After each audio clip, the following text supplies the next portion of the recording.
Welcome to A Growing Concern.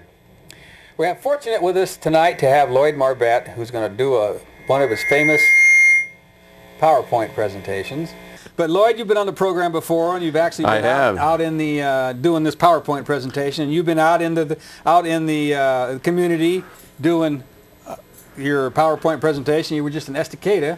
That's right. How were you received out there? Very well. I mean, there were about 35 people that showed up at the library, and there was one person who came from Florida, of all places, who was a carbon naysayer, someone that does not believe climate change is being caused. Must have been Rick Perry. Huh? Oh, and it was no, he was an interesting man. He was a very interesting man, and it was what was really kind of nice was the way everybody together had a conversation about it. And I think, at least my feeling of that audience is that most people were convinced that we have a problem, and I think we have a problem. Well, naysayers always spice things up a bit. If everybody agrees with one another, then it gets kind of flatline after a while. You know what's interesting, Jim? I was thinking about this as we were beginning to put this together. You helped me make the first DVD of my PowerPoint presentation. This was about 4 years ago. And at that time I had 46 slides and basically addressing climate change and global warming. Now I have 146. It's like spontaneous combustion. It is. I've been doing a lot of research in that time, and we're not going to get through it all tonight. But I was thinking it'd be interesting, to at least try and address, the climate change question, and then as much of the nuclear power question as we can. Sure. And I do have slides on Fukushima, so I mean we'll talk about that as well. Since that's fell off the radar, I think that for corporate media, I think it's a good idea to at least talk a little bit about.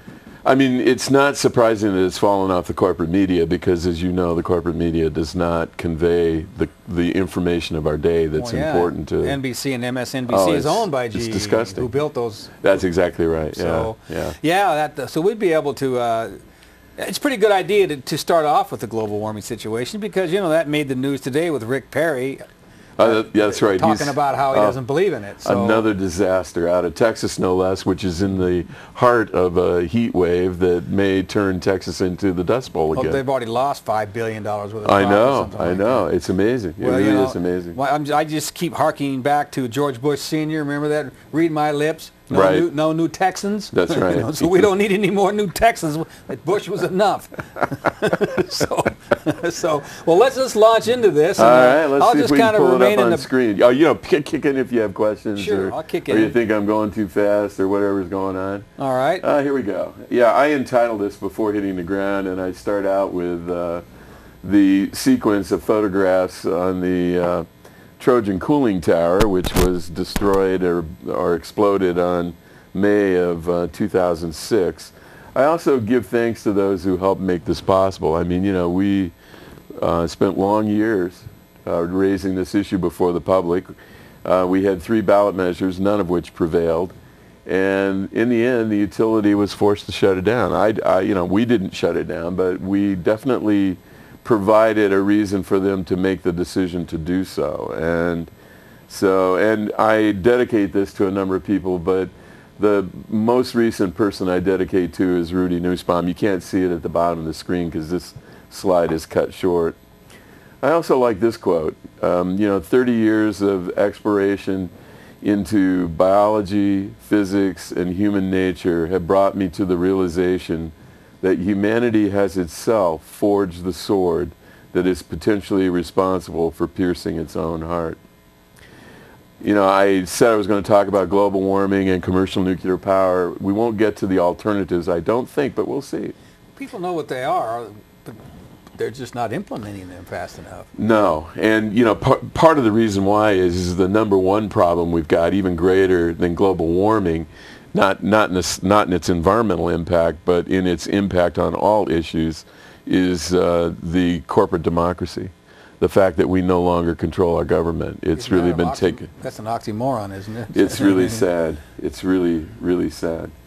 We dump 90 million tons of heat-trapping emissions into the Earth's atmosphere every 24 hours. 24 hours. And I think, again, we've come, at least for myself, and I'm not a climate scientist, but I've read a lot of books now, and I've reached the conclusion that the debate's over. I mean, we are one of the lead players in the problem. But if people have any doubts, I suggest that they might want to take a look at Tim Flannery's book, The Weathermakers, which is an excellent book. And, you know, he, of course, says that never in the history of humanity has there been a cost-benefit analysis that demands greater scrutiny. And, you know, making the decision about whether we are going, to what degree we're going to allow the Earth's atmosphere to heat up. There's now more carbon dioxide in the atmosphere than any time in the past 650,000 years, and possibly in the past 20 million years. I mean, it's just amazing. We have become a major force on the planet.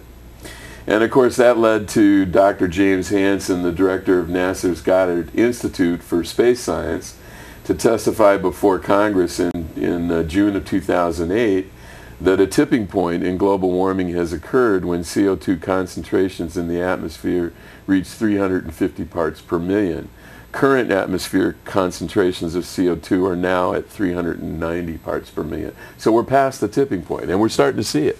I mean, it's just amazing. You know, Hansen says that coal-fired power plants are death factories, that we need to close them. I mean, he's very pointed about the results of the factual information that he's gathered over time on this issue. Well, a fellow named Bill McKibbins, who is I think the one that first brought this to the people's attention, has a website called 350.org. Right. And he's doing a big action. We're going to talk about that. Oh, all right. It's in here. You're getting ahead of me. Getting ahead of all right. There are 594 coal-fired power plants in the United States. In 2007, coal was 27% of the world's energy consumption. And of course, cartoons speak 1,000 words. This is a great cartoon. In Oregon, we have the Boardman plant. It's a 615 megawatt coal-fired plant. The Sierra Club and State of Oregon and PG have cut a deal so that this plant will operate till 2020. Those 9 years are going to add 45 million tons of carbon dioxide. The same problem is, of course, in Centralia. It's in a number of states in the country, but in Centralia, our neighboring state of Washington, there's the 2-unit Centralia coal plant run by TransAlta, 1460 megawatts. It operates to 2025. It's going to produce 12.1 million tons of CO2 a year, and 14 years is going to add 169 million tons of carbon dioxide. And of course, here's another cartoon. You know, we must stop using Jurassic fuels, the revenge of the dinosaurs. Interestingly enough, you can't see the total news heading down at the bottom of the page, but what it says is coal industry seeks exports to Asia while U.S. market falters. And what they're proposing to do is set up coal transfer stations on the coast. In fact, the one that is being proposed right now in Longview is by a company called Millennium Bulk Terminals, which is made up of Arch Coal Company, which is one of the mountaintop removal coal mining companies, and this Ambre, which is an Australian company that has extensive coal mining operations in Australia and in the United States. Now we're to Bill McKibbins and stop the tar sands. When you look at the map, what's happening here is we have these tar sands in Alberta, Canada. They're being you see the person holding a chunk of this tar sand, which is basically oil wrapped up in sand. You have to separate off the sand in order to get to the oil, which then causes you to expend energy, and the energy that's being expended produces carbon. It's really a disaster. I mean, and what's happening in D.C. starting tomorrow for 2 weeks, a bunch of people will be arrested. It'll be interesting to see if the corporate media even bothers to report on it. I think there's like 2,000 people that have signed up for this. They're trying to stop this Keystone Pipeline, which basically is the dotted line that you see on the screen, which would connect up Alberta with the oil refineries down in Houston and Port Arthur, Texas, down in the bottom part of the screen. And that's for export. And that's for export, yeah. And also internal use. I mean, you know, they need the refinery to refine it into the various petroleum products. But this was an interesting headline in August 7th's Calgary paper. Oil sands expected to undo carbon cuts. The development of Canada's oil sands will single-handedly undo greenhouse gas gains made by weaning the country's electrical supply off coal. They're going to reduce carbon emissions by 31 megatons. That's million tons of carbon a year. That's Canada. That's Canada. Right. But when they turn around and start up the tar sands operation, they're going to add 62 to 152 megatons per year of carbon, totally erasing any of the opportunity that's been gained to do away and reduce carbon emissions. And the Bill McKibben's site for the action that's taking place in D.C. is this website at the bottom of the page, tarsandsaction.org.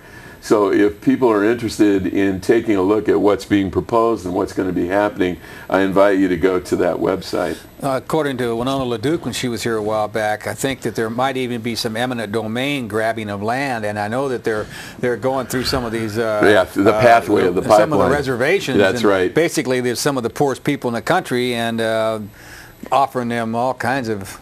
She opposes that, and you filmed her when she was in an town. Eloquent speech that she made. I passed it on to my email list, and I highly recommend that people take a look at it.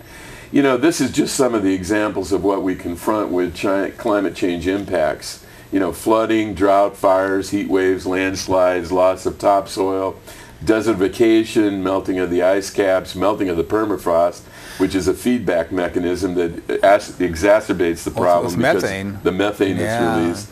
Habitat degradation, species extinction, spread of disease, so forth. That's the land impacts. Then you're looking at the ocean ones. The rising sea level, altering the thermohaline circulation, that's the Gulf Stream, you know, the ocean's conveyor belt for heat. Decreased carbon absorption, increased water temperature, ocean thermal expansion, melting of the clathrates of methane. That's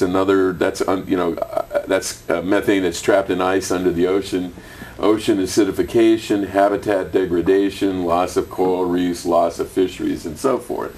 Then in the atmosphere, you're looking at buildup of greenhouse gases, the CO2 concentration increasing, the weather modification and intense weather events, and all you got to do is look at the news. Some of those were already happening without like the coral reefs have been disappearing from pollution. That's right. Well, it's being reduced because of the acidification of the ocean. We're going to get to that too. This is what I do here is compile a number of press releases about studies that show what's occurring or evidence that's actually physical evidence is actually going on. You know, the Arctic defrost dumping snow on U.S. and Europe. You know, the naysayers like to say that the snow we had a couple of years back was proof that there's no global warming. Fact of the matter is that global warming causes an increased amount of moisture in the atmosphere, making the snow events that much more intense. And this article said this looks to be the new normal, since Arctic experts agree the melting sea ice is now locked into a death spiral. In future, cold and snowy winters will be the rule rather than the exception in the eastern United States and Europe. Then in February of 2011, Interpress Service issued an article about a study that shows that the permafrost melt soon irreversible without major fossil fuel cuts, without major reductions in the use of fossil fuels. As much as 2/3 of the world's gigantic storehouse of frozen carbon could be released, a new study reported. That would push global temperatures several degrees higher, making large parts of the planet uninhabitable. And we're less than 20 years from this tipping point. And of course, the problem with these projections is that they seem to be happening quicker than what's being projected. We've got mass tree deaths, prompt fears of Amazon climate tipping point. Scientists fear billions of tree deaths caused by the 2010 drought. Could see vast forests turn from carbon sink to carbon source.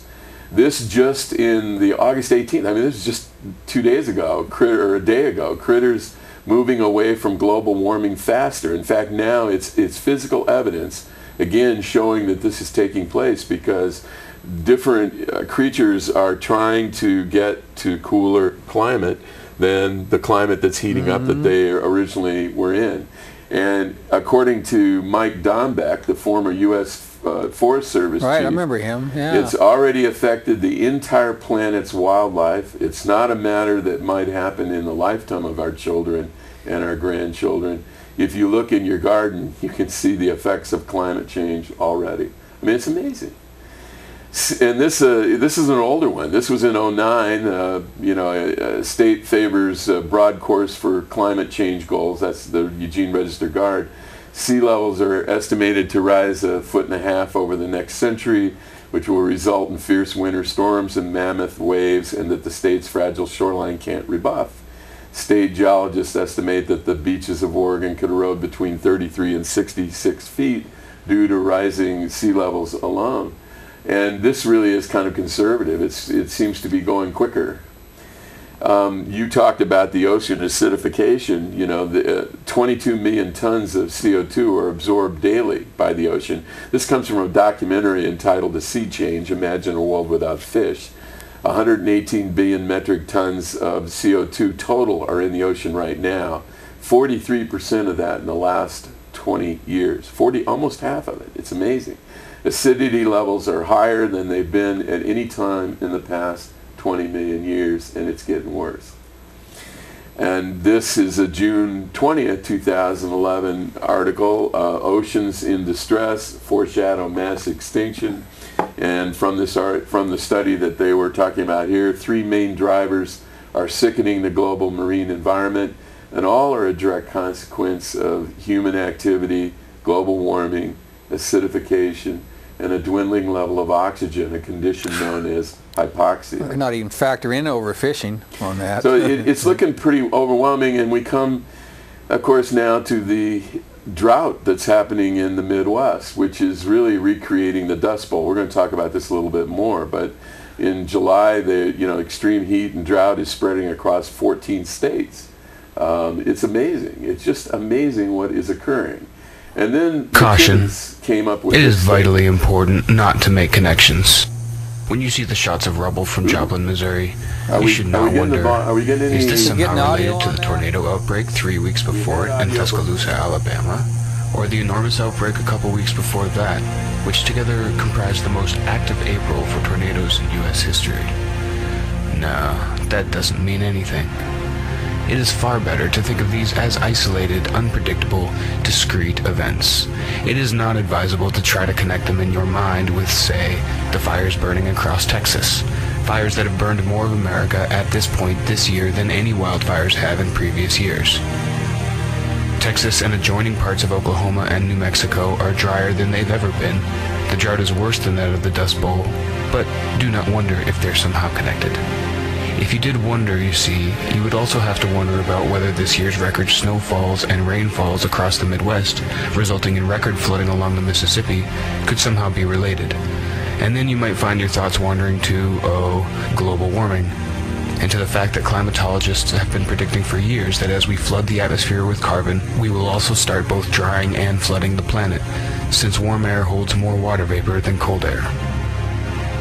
It's far smarter to repeat to yourself the comforting mantra that no single weather event can ever be directly tied to climate change. There have been tornadoes before, and floods. That's the important thing. Just be careful to make sure you don't let yourself wonder why all of these record-breaking events are happening in such proximity. That is, why there have been unprecedented megafloods in Australia, New Zealand, and Pakistan in the past year. Why it's just now that the Arctic has melted for the first time in thousands of years. No, better to focus on the immediate causalities. Watch the videotape from the store cameras as the shelves are blown over. Look at the news anchor man standing in his waders in the rising river as the water approaches his chest. Because if you asked yourself what it meant that the Amazon has just come through its second 100-year drought in the past 5 years, or that the pine forests across the western part of this continent have been obliterated by a beetle in the past decade, well, you might have to ask yourself other questions, such as, should President Obama really have just opened a huge swath of Wyoming to new coal mining?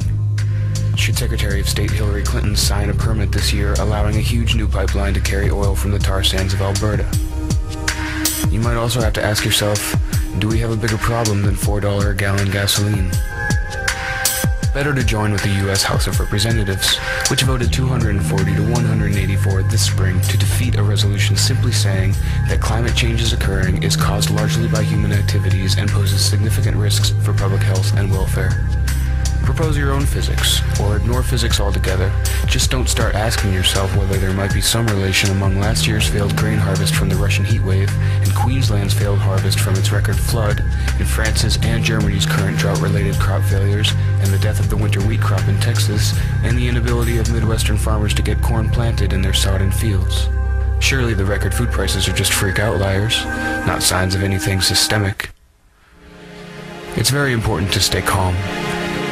If you got upset about any of this, you might forget how important it is not to disrupt the record profits of our fossil fuel companies.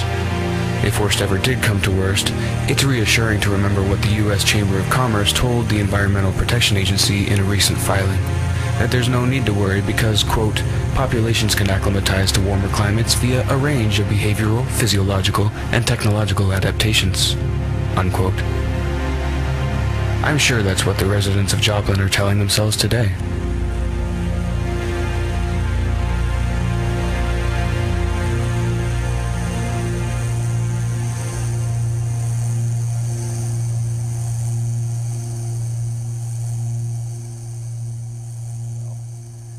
So anyway, that's the video of McKibben's speech. Let's go back to the. So that was a speech, and someone took that. Well, it was an editorial that he wrote, and someone took the editorial and added all the graphic video images. It's amazing. They did an amazing job. They really did.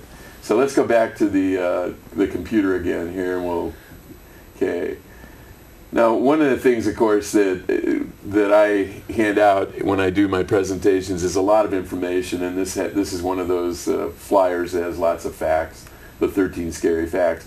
But the thing that I like to point out is exactly how we're being manipulated. Our government is being manipulated by the oil and coal industries.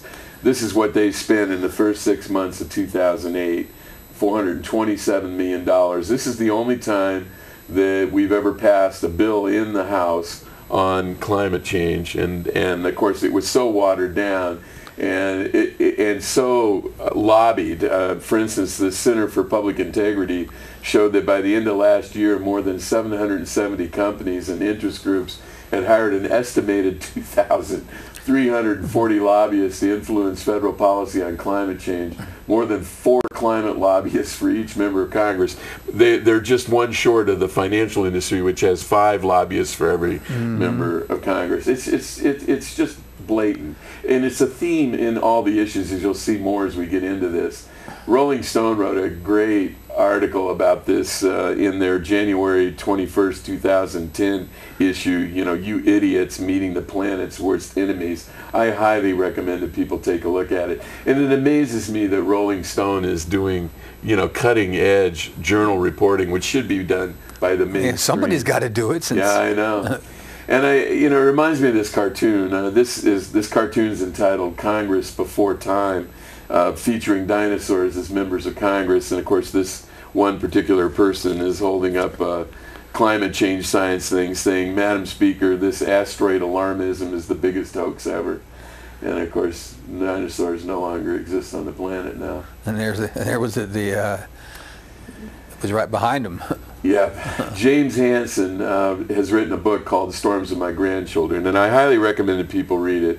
He denigrates anti-nuclear activists, I think, unfairly in his book, but his depiction of climate science is stellar, and his description of what happens with science in Congress is most amazing. And this quote, I think, is right to the point. I believe the biggest obstacle to solving global warming is the role of money in politics, the undue sway of special interests. And of course, in January, 18 scientists sent a letter to Congress, which I've excerpted here, entitled "Importance of Science in Addressing Climate Change." And it's just amazing. The eloquence here is just so right on the money again. Political philosophy has a legitimate role in policy debates, but not in the underlying climate science. There are no Democrat or Republican carbon dioxide molecules. They are all invisible, and they all trap heat. The assertions of climate deniers should not be given scientific weight equal to the comprehensive, peer-reviewed research presented by the vast majority of climate scientists. Already there is far more carbon in the air than in any time in human history, with more being generated every day. Climate change is underway, and the severity of the risks we face is compounded by that delay. This is Hansen again. You know, politicians may have to advocate for halfway measures if they choose, but it is our responsibility to make sure our representatives feel the full force of citizens who speak for what is right, not what is politically expedient. And, you know, I participated in a peace vigil, and a man showed up at this vigil about 7 months ago and handed me this book. It's a great book. It's called The Worst Hard Times, and it is a depiction, a graphic depiction of the Dust Bowl. I had no idea the horrible experience that people went through trying to survive the Dust Bowl. And I'm not even talking about the people that became climate refugees and tried to go to California and ended up writing, John Steinbeck wrote all his books about. I'm talking about the people that stayed there. I mean, this picture alone, you know, here's a big dust storm coming in, and I just put this slide in. This picture was taken on July 6, 2011 in Phoenix, Arizona. I remember that. That's a dust. In fact, another one just happened yesterday in Phoenix again. They're having these dust storms rolling in and literally putting the city in darkness, even though you can see that everything's lit up. But that cloud there is dust rolling in at 60 miles an hour. Amazing. You know, this is McKibben's. We've already passed the point where we're going to stop global warming, where we're going to stop global warming. It has already warmed a degree, and there is another degree in the pipeline from carbon already emitted. The heat gets held in the ocean for a while, but it's already there. We've already guaranteed ourselves a miserable century.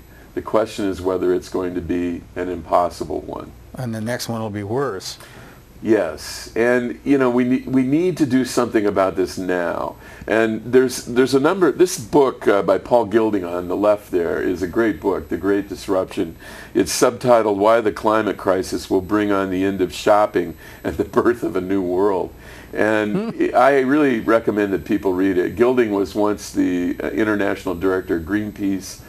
He went into a corporate enterprise to try and provide consulting services to corporations on the planet, talking about these kinds of problems. It's a very well done book. And then of course the one on the right, which has a foreword by Richard Heinlein, is again another attempt to address what things are going to look like once we begin to get into catastrophic change, and how we can hopefully mitigate that catastrophic change. We can't avoid it anymore. We've let too much go by.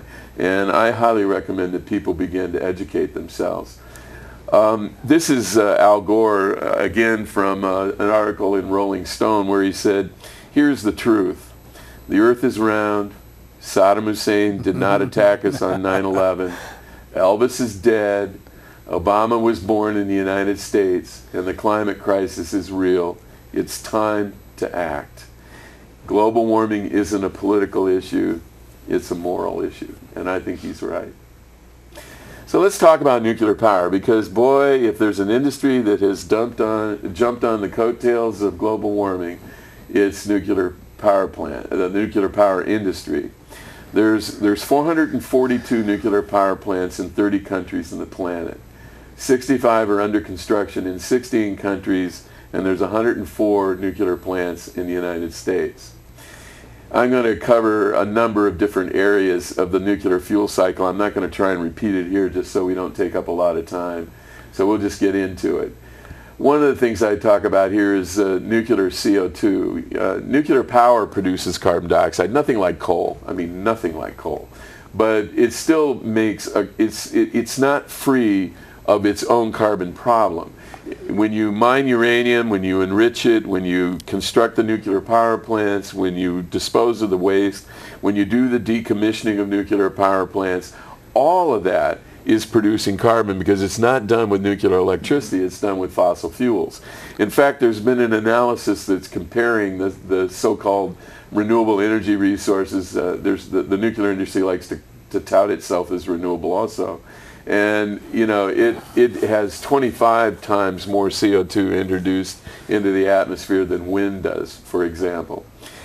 We wouldn't even have nuclear power plants if it wasn't for the middle column, the 1957 Price-Anderson Act, which subsidizes the amount of liability that the utility industry has to face in the event of a nuclear accident. Each reactor licensee has $300 million insurance. Each reactor has $95.8 million per accident event. The maximum industry fund is $9.5 to $10 billion. And by the way, the Japanese accident alone is already past $500 billion and climbing, and will be for a long time. I mean, we're still in that accident. We're going to get to that. Of course, taxpayers pay the rest. That's the ultimate reason why the industry can operate, because it knows that if it screws up, we're the ones that are going to make up for the cost.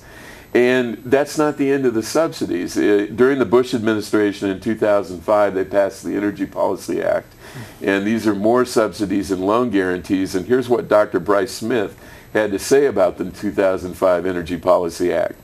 Under this law, the government could reimburse utilities for a total of up to $2 billion for the first 6 new plants if legal challenges or NRC safety reviews were to delay the plant's construction.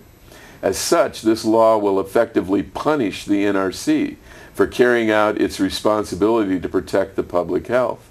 The NRC will be particularly hard-pressed to justify a delay, given that the government is already running a record deficit. Unlike most subsidies, which simply transfer public money to private hands, this subsidy would have a chilling effect on regulators and would further weaken the oversight provided by the NRC. Talk about setting yourself up. And it's already weak as it is. It's amazing. It really is amazing. And of course, this is what Nobel Prize winning Joseph Stiglitz has to say about this. When others bear the cost of mistakes, meaning taxpayers, the incentives favor self-delusion. A system that socializes losses and privatizes gains is doomed to mismanage risk. We've just found that out in the economic meltdown. Oh, it's amazing. The exact same thing happened there. Exactly.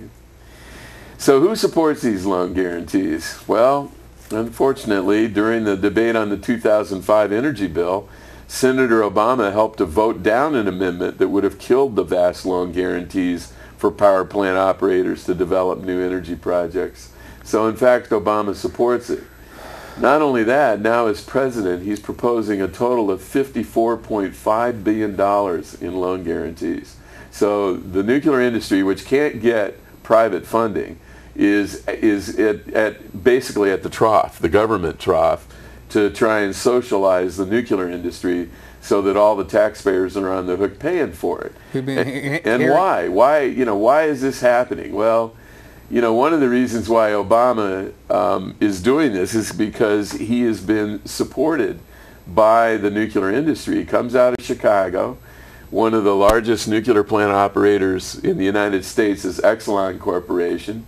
In March of 2007, when he was running for president, he accepted $159,800 from executives and employees of Exelon. And then when he ran for Senate, the Exelon was the 4th largest patron, having donated a total of $74,350 to his campaign. And of course now, for the next presidential campaign, he's trying to raise $1 billion. So you can imagine who's going to be dropping that money in on him, which is the nuclear power lobby. I mean, they've got all kinds of bucks, and they're involved in all kinds of races, and all of that, of course, is to feather their nest. And even though the Congressional Budget Office and the Government Accountability Office estimated that these loan guarantees have more than a 50-50 chance of failing. I mean, it's essentially saying to you, the taxpayer, you know, at least 50% of the time you're on the hook for absolute. They're going to fail, and you're going to be paying, and you're going to be paying for something that really doesn't work. And so guess who's left holding the bag if things go south? Us. So in all this cut spending mania from the Republicans, have any of them mentioned any of this? Oh, of course not. I mean, they're so busy getting elected with the money from the fossil fuel industries and from the nuclear industry. There's not any truth involved in those campaigns. And it's so blatant. In fact, this is a quote from Citibank, which did an analysis of building new nuclear power plants in the United Kingdom. And in the report, and this is a quote right from the report, they identified 3 risks as corporate killers, and here's what they had to say. Quote, "Indeed, at no time anywhere in the world has a utility built a new nuclear power station and taken the full construction, power price, and operational risk." I mean, talk about putting it in your face. There it is. They take the profits though, right? Oh, they take the profits. Believe me, and we take the risks. And, you know, Time magazine said that, you know, eventually extravagant government largesse might create a new nuclear rebirth of sorts, but it might end up strangling better solutions in their cribs or prevent them from ever being born. And that really is true, because we have an opportunity to make a one-time investment in what does work, which is renewable energy. But because of these manipulations, because of the fact that corporations affect elections, elect the people that make the decisions, we've lost control of our government, and we are inheriting the wind. This is a graph showing, addressing the question of availability of uranium and the impact of mining, showing that first you mine uranium, you mill it. You convert it to hexafluoride, it goes into gaseous diffusion enrichment. The depleted uranium-238 is a waste byproduct which has ended up ironically in a rock and regular weapons, because the uranium can allow them to penetrate tanks. But it's not depleted though. No, it's not depleted in the sense that it's not radioactive. It's still radioactive. And then, of course, the enriched uranium, about the 5% uranium-235 mix that they need for nuclear power plants, ends up in fuel fabrication and goes to the reactor, which is at the bottom of the screen. But the thing that I wanted to point out here is that, you know, where is the uranium on the planet? This is from the Nuclear Energy Agency and the International Atomic Energy Administration, and it's a graph showing where the percentage of deposits are located. Just to quickly point out, the United States has about 6% of the known recoverable resources of uranium in 2007, at least that were identified. Australia has 23%, Kazakhstan has 15%, Russia has 10%, South Africa has 8%, Canada has 8%. The point that I'm trying to make here is that we don't have enough to cover our own usage. We're going to end up being dependent on somebody else to carry us through. There's no energy independence in this at all. It's the same old addiction scenario. It's just that we're trading addictions. As opposed to wind and sun. Right. And of course, you know, when it comes to uranium mining, there's been a history of problems. I'm not going to read this, because I'm going to invite people to read the book or look at the DVD here. The impacts of uranium mining have been horrible in this country. The Navajo people have suffered greatly. This is a book, The Navajo People and Uranium Mining, and another one, Yellow Dirt, An American Story of Poisoned Land and People Betrayed, by Judy Pasternak. And then, of course, in Australia, which also does a significant amount of uranium mining, it's the #1 source of uranium on the planet. There's a documentary that has been produced by David Bradbury entitled "A Hard Rain" that really tells the story, and I invite people to get these books and watch that DVD if you can. You know, in July 16th of 1979, we've had accidents, and 14 weeks after the accident at 3 Mile Island, a dam burst at the United Nuclear Corporation's mill tailings pond in Church Rock, New Mexico. It released 1,100 tons of radioactive mill tailings waste and 90 million gallons of contaminated liquid into the Rio Perico River, permanently contaminating it, except for above-ground bomb tests. It was the biggest single release of radioactive material on American soil, and I bet you money that most people don't even know about this accident. No. It's amazing.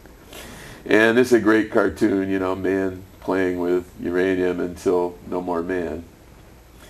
And then, of course, let's talk about the shoddy construction and the cost overruns. I like this cartoon. You know, we build faulty weapons, faulty tanks, faulty toasters, faulty rockets, faulty cars, faulty helicopters, faulty jet fighters, but perfectly safe nuclear power plants.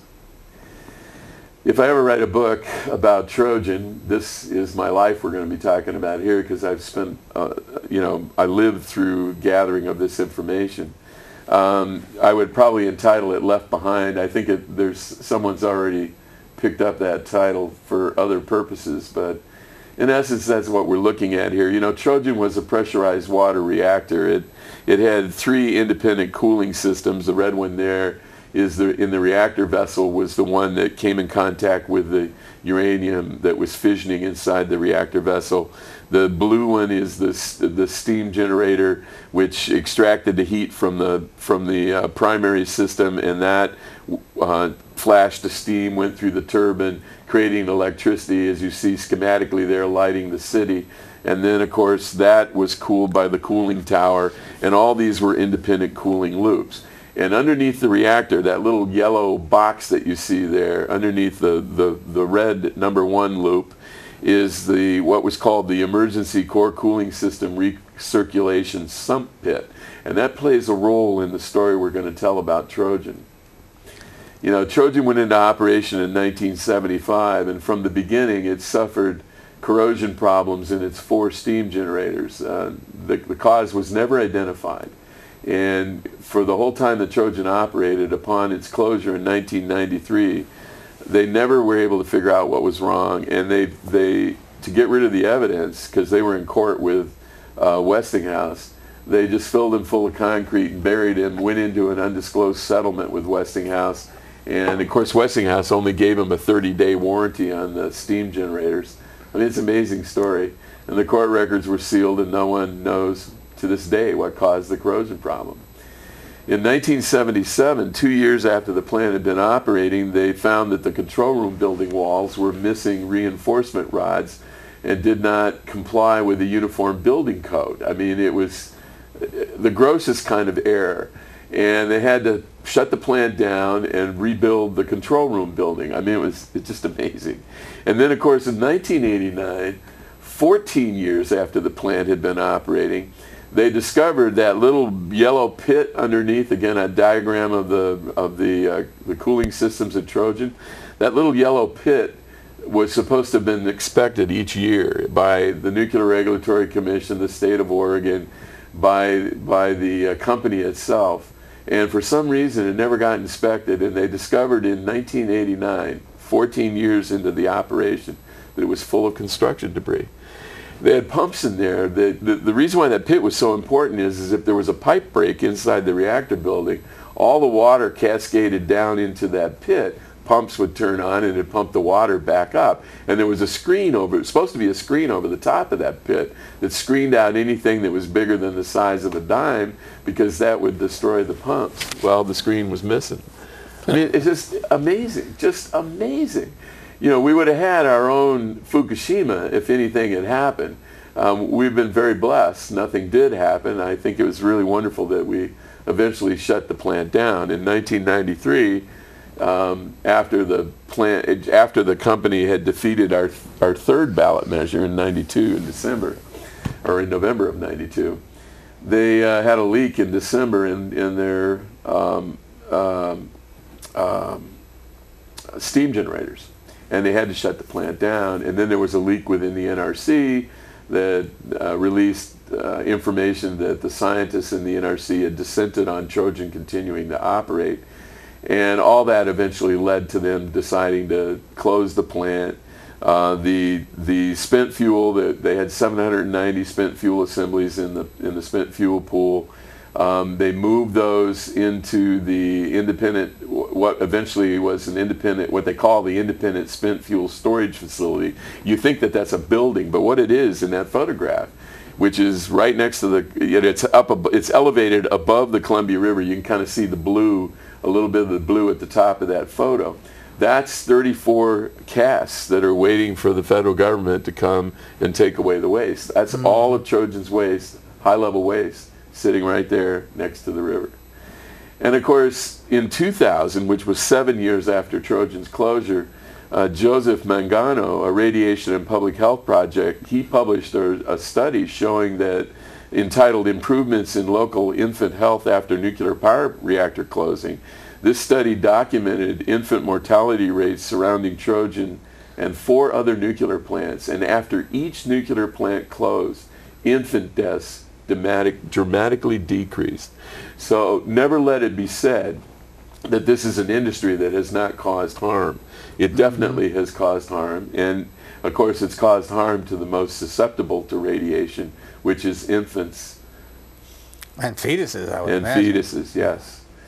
And the problems haven't stopped with Trojan. This is depicts a cracked vessel head at the Davis-Besse nuclear plant in Ohio, where the cracked control rod drive mechanisms literally ate away 6 inches of carbon steel. It was 3/4 of an inch away from having a total explosion of releasing the coolant from inside that reactor vessel when they finally, the NRC finally discovered it. It's amazing. I mean, just over and over and over. I mean, safety, failure, regulatory oversight, accidents. Here we have a study from the Union of Concerned Scientists just recently issued here in 2010. Nuclear power plants continue to experience problems with safety-related equipment, worker errors that increase the risk of damage to the reactor core and thus harm to employees and to the public. And this is a cartoon depiction of the nuclear energy safety, which is kind of like, the dealer at the table, and good luck, hope you win. Usually the house... the house always wins. That's right. And this is a quote from Victor Galinsky, who was a former Nuclear Regulatory Commission commissioner, and this is from an article that was in the Rolling Stone magazine entitled "The Fire Next Time." And listen what he says. The Nuclear Regulatory Commission is a wholly owned subsidiary of the nuclear power industry. What confidence does that give you in the safety of operating nuclear power plants? I mean, it's amazing. And of course, we have Chernobyl. This is under 10 minutes. Yeah, I know we're getting down to it, so we'll do the best we can here. This study, by the way, this study, if people are interested, they can email me at lloyd@marbet.org, and I can mail you a DVD for free that has this study on it. But this is a study that came out of the Ukraine from 3 Russian scientists. They gathered more than 5,000 studies showing that 4 million people were exposed to radiation from Chernobyl. The accident's still ongoing. The death toll as of 2004 is 824,000 people worldwide. The number of victims increases for several more generations. And their bottom line in that report is the Chernobyl catastrophe demonstrates that the nuclear industry's willingness to risk the health of humanity and our environment with nuclear power plants will result, not only theoretically, but practically, in the same level of hazard as nuclear weapons. I mean, it's just amazing. It's just slower motion. It's slower motion. That's right. Greater amounts of radiation are released from these kinds of accidents. Just amazing. This is a study that was done by the Germans, and I'm not going to get into this because of the shortness of time, so we'll kind of go through it, but because I want to get to Fukishima, and I'm going to go past this tube. Well, maybe I won't go past this. This is another excellent video, which will take a few minutes, showing the human face of Chernobyl. Let me see if I can run that. I can't hear whether it's running. I think it runs right now. I think we'll be able to hear it. Here we go. Chernobyl. It took me about 6 months to arrange it, and it was an awakening to the problem that was just overwhelming. And this 2-week story turned into a 2 months endeavor because I couldn't leave. It changed my life. It changed what I wanted to do. It was so immense in its implications. There was so much damage to so many people in so many different ways. My first reaction was that I was looking at a different race of people because the damage was so incredible.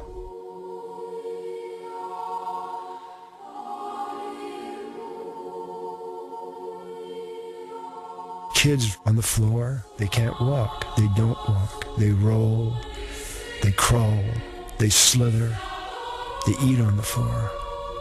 They're like pack animals. Those are kids in Novinky. They're well taken care of.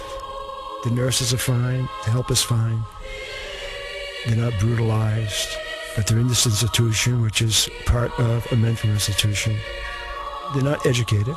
They're given no lessons, no training, except staying alive and taking care of yourself. But they're not looked upon as even viable human beings. When they become adults, they'll just be turned over to the mental institution. And that's where they'll spend their lives.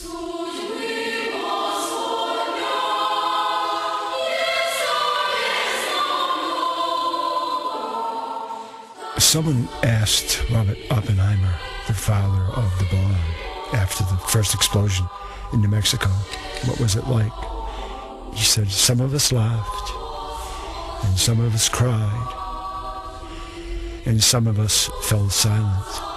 I recalled the Hindu scripture, I am become death, the destroyer of worlds.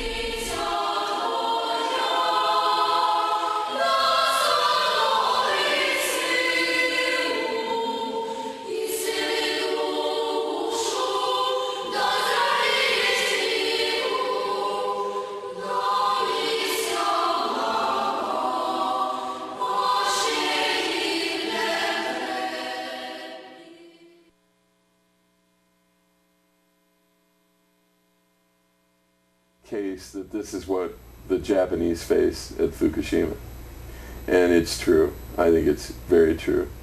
And what we see at Fukushima is something highly unusual. We had an earthquake followed by a tsunami, followed by nuclear explosions. Actually, all that was building up at the same time, and then we have now the financial crisis.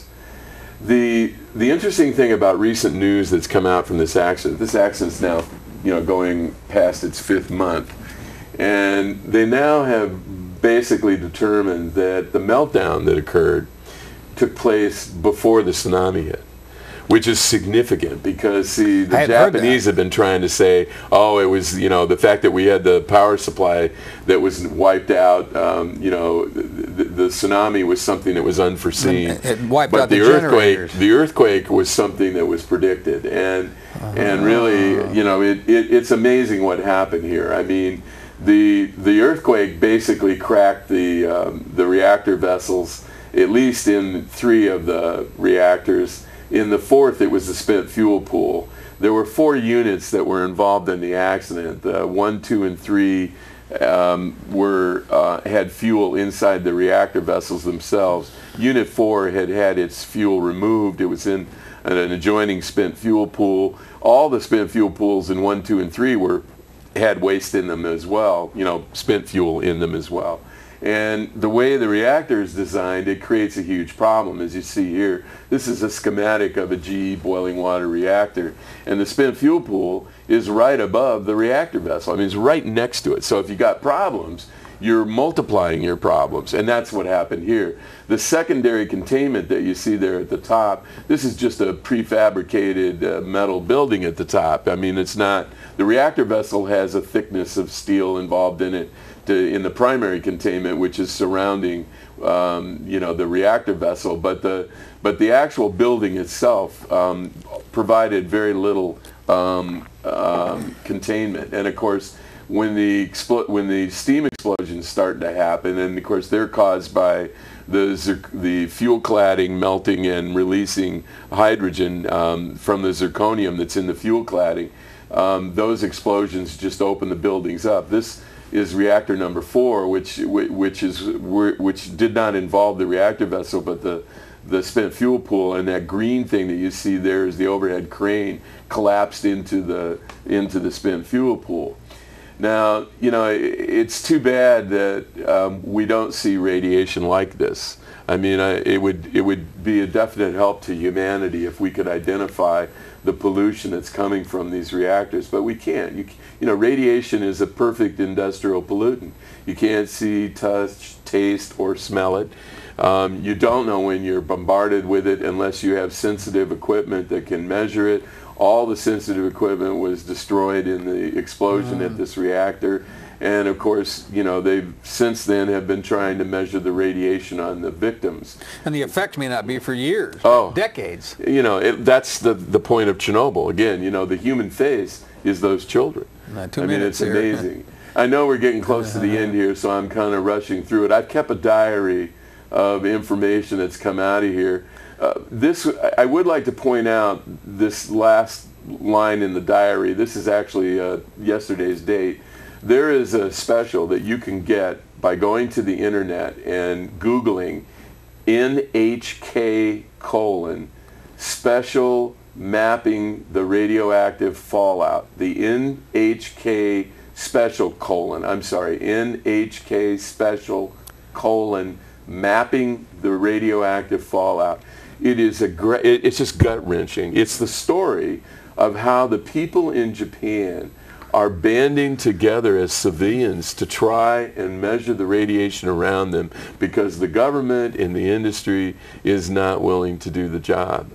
It's amazing, Jim. And I appreciate, you know, again, I'm sorry that we don't have more time, but I do very much appreciate the opportunity that we do have to get together, and I hope you see the extra effort that's gone into this since we last met. Well, put a bookmarker in that. Maybe we'll do it soon and we'll continue. Because like you say, we got less than a minute, but Fukushima has been off the radar, so people do need to know about it. And I want to stress again, you know, with your help, you know, we did a DVD at the source, an interview with Dr. Janet Sherman. And she is the editor of the Chernobyl book that we just saw. And she also wrote a book of her own called Life's Delicate Balance. We have both those books on here in PDF file that people can download onto their computers. Plus, we did an interview, you and I and Kathy, we all drove up to Seattle. 15 seconds. That's right. And so if people want to get this, get a hold of me, Lloyd@marbet.org. Send me your email address or your mailing address, and I'll mail you one. And all right. That's it for now. Tune in next week.